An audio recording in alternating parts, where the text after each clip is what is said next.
vermelho e amarelo, as cores à disposição da Judite França e da Raquel Abcacis para, com um olhar crítico, analisarem e avaliarem alguns dos temas e protagonistas por estes dias. E hoje, Vanessa, vamos começar pela Raquel. Vai ser um semáforo político sobre o país real que temos. Queres olhar, Raquel, para dois estudos conhecidos hoje, que são o retrato de Portugal, deste país que temos. A Federação Académica do Porto apurou que a maioria dos estudantes universitários quer emigrar. Dados conhecidos hoje que dão conta também, este é um outro estudo, que em 2024 as prestações sociais bateram recordes em Portugal. Vais começar por qual? Olha, vou começar pelo princípio, pelo teu princípio, que é o estudo conhecido hoje da Federação Académica do Porto, e vou ligar os dois estudos e ligo os dois estudos porque estes dois estudos provam que aquele debate político a que temos assistido nos últimos anos, não é agora, é nos últimos, 4, 5, 6, 7 anos, 8 anos talvez, de que a economia está melhor, de que estamos na média europeia, de que está tudo uma maravilha no país e que é o discurso da oposição dizer que as coisas estão mal, e aqui estou-me a referir a anos em que estava o PS no governo e agora já temos, ainda não chegou a um ano de AD no governo, mas os últimos dados conhecidos, e é curioso que estes estudos surjam numa altura em que os dados da economia dizem que Portugal é um país que apresenta o maior crescimento económico da União Europeia, com um crescimento do PIB de 1,9% o ano passado, mais de um ponto acima do resto dos países da União Europeia. Contudo, isto, visto à lupa, não significa que o país esteja melhor. E é aí que faz sentido comparar os países uns com os outros. Neste estudo da Federação Académica do Porto, diz-se que 73%, isto foi um estudo feito, o universo são os estudantes universitários do Porto, e o estudo conclui que 73% dos estudantes universitários atuais pensam em emigrar. Os que entraram na universidade no ano passado. Portanto, estarão neste momento no segundo ano da universidade. 73% pensam emigrar. 25% já decidiram que vão emigrar, portanto já não há recuo. E para onde é que eles querem emigrar? Para o Reino Unido, que se calhar nos grandes números económicos está abaixo de Portugal, para a Suíça, essa creio que esteja ainda acima de Portugal, para os Países Baixos, para a Alemanha, que está em crise, e para o Luxemburgo. Ou seja, eles não querem ir para aqueles países, para os Estados Unidos da América, onde vão fazer ali uma experiência tecnológica ou até de formação, ou de um outro mundo e de uma outra economia, para depois ou ficarem por lá ou eventualmente regressarem. Não, eles querem ir aqui para o lado, para os sítios onde eles sabem que podem ganhar bons ordenados. E, aliás, invocam essa razão para quererem sair do país. Nós já temos, note-se, eu ia procurar os números, mas não consegui. Nós já temos um problema demográfico, é o maior problema que o país tem. Nós não temos uma geração mais nova que compense a geração mais velha. E, portanto, se os poucos que nós temos, ainda por cima, se vão embora, isso só pode, quer dizer, se este não é encarado como o maior problema do país e aquele para o qual urgentemente se tem que encontrar uma solução, isto pode acabar muito mal. E aqui entra o outro estudo. E o outro estudo diz o quê? Diz que 2024 bateu o recorde das prestações sociais. Há mais de 500 mil pessoas em Portugal a receber uma ou mais prestações sociais. E porquê é que bateu o recorde? Por causa do complemento social solidário para idosos, que atinge neste momento 208 mil pessoas. E, portanto, estes dois estudos, postos um ao lado do outro, demonstram que nós temos um problema com as pensões e com uma geração mais idosa que tem pensões mais baixas e, portanto, precisa deste complemento solidário para idosos. E isso é uma coisa que, com o passar do tempo, se irá atenuar. Mas mostram o quê? Mostram que houve seguramente muito mais gente a chegar à idade da reforma e a precisar deste complemento solidário para idosos, e que muito mais do que metade dos nossos estudantes universitários ou já decidiram que vão sair do país, ou vão seguramente sair do país depois de terem sido formados aqui em Portugal. Isso é uma coisa que os países para onde eles vão agradecem exatamente, muito. Isto é o retrato de um país sem futuro. E é para isto que se tem que olhar com urgência, porque de resto nós não comemos o PIB à hora de jantar. Nós comemos aquilo que produzimos, aquilo que somos capazes de criar, a forma como somos capazes de criar um país novo. Não nos adianta nada dizer que temos uns números da grande economia que estão impecáveis ao nível da União Europeia, quando a maior parte dos nossos estudantes universitários querem ir para um país que está em recessão, que é a Alemanha. Mas, enfim, qualquer um de nós preferia viver na recessão da Alemanha do que no crescimento económico português. Esta é a grande diferença e estes estudos provam bem isto e, portanto, eu dou um sinal amarelo aos nossos políticos com a esperança de que olhem para estes estudos seriamente e que possam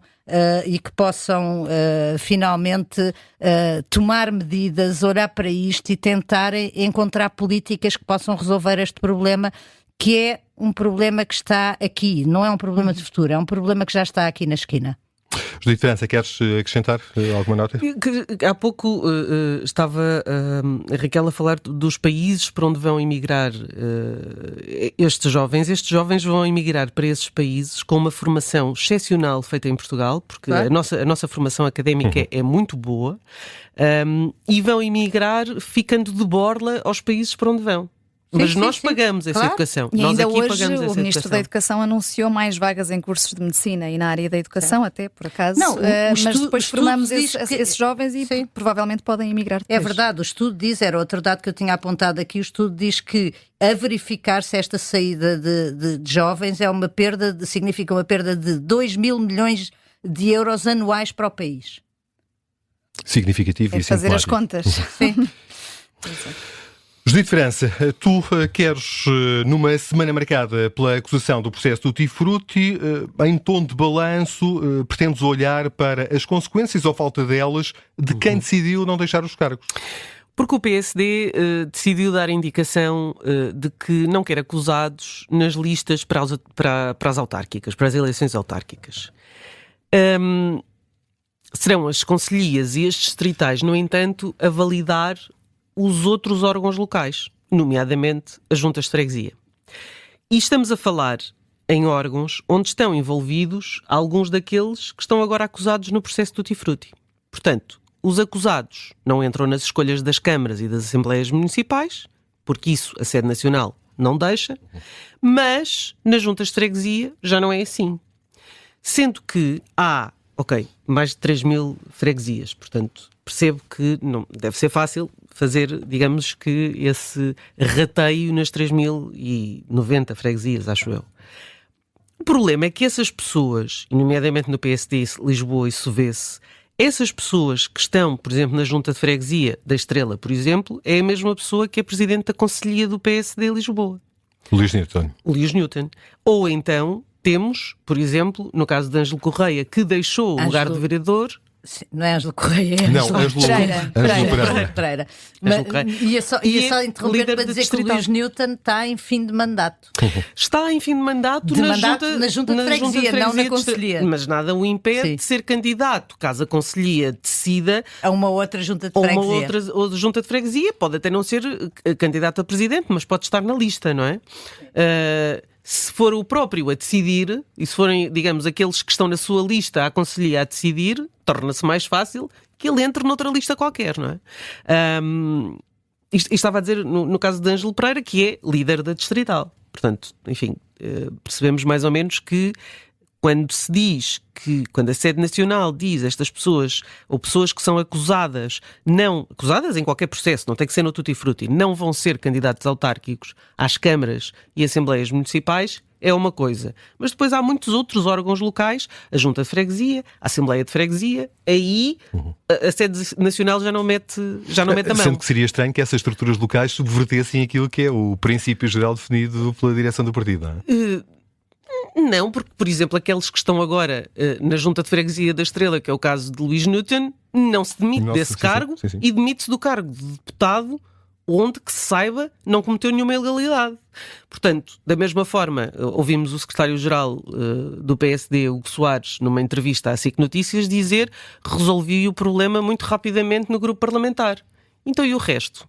É que o Hugo Soares é também secretário-geral do PSD. Portanto, estamos a falar de pessoas que não vão deixar e nem deixam os seus cargos. E nós, aliás, ouvimos aqui Carlos Reis, não Carlos Eduardo Reis, Carlos Reis, que é deputado municipal, que dizia: estas pessoas foram eleitas já se sabendo do processo. Foram eleitas em 2021, já se sabia do processo que estava a decorrer. Sim, sendo que nessa altura eram acuídas, não eram acusadas. Não eram acusadas, obviamente. Há Como uma se a grande acusação diferença. não viesse mudar nada. Claro, há uma grande diferença nisto. E, portanto, eu percebo que seja muito difícil fazer vetting a 3.000 freguesias, mas acho que garantidamente em Lisboa, não são assim tantas, podia fazer-se. E nós sabemos que o PSD de Lisboa é um problema. Não quer dizer que não haja problemas noutras autarquias e noutros órgãos do partido espalhados por este país inteiro. É evidente.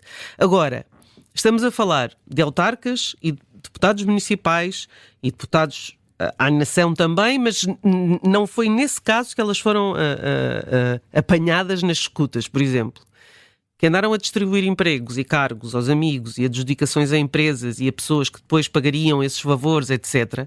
Quer dizer, não é muito saudável que continuem em cargos em que possam decidir quem são as pessoas nessas listas da Junta de Freguesia, onde se faziam adjudicações de várias centenas de milhares de euros para espaços de jardim, assessoria de comunicação, etc., não é? E, portanto, acho que se não se pode confiar nas pessoas para as pessoas se demitirem e suspenderem os seus cargos, então tem que ser a sede nacional a tomar uma atitude em relação a isso. A mim parece-me mais ou menos evidente. Se o PSD quer, de facto, ir para as eleições autárquicas sem ter aqui um lastro atrás, já não será fácil, tendo em conta que a acusação da Operação Tutti Frutti, apesar de também incidir sobre o Partido Socialista, incide sobretudo sobre o PSD. Portanto, não acreditas, à luz daquilo que aconteceu depois da acusação, que os visados não tomem eles próprios a iniciativa de não avançarem com uma candidatura nas próximas eleições autárquicas? Senão, quer dizer, aquilo que eu acredito é que até este momento não tomaram a decisão de sair. E é isso que eu posso concluir, não é? Não posso concluir mais do que isso, mas isso eu posso concluir. E que sinal, Judite? Eu dou um vermelho ao facto destas pessoas já não terem abdicado dos seus cargos. Tudo corrido a vermelho. Tudo corrido a vermelho hoje. Neste Sexta-feira, semáforo é porque está a chover. político, as cores atribuídas pela Judite França e pela Raquel Abcacis. Semáforo político está de regresso na próxima segunda-feira.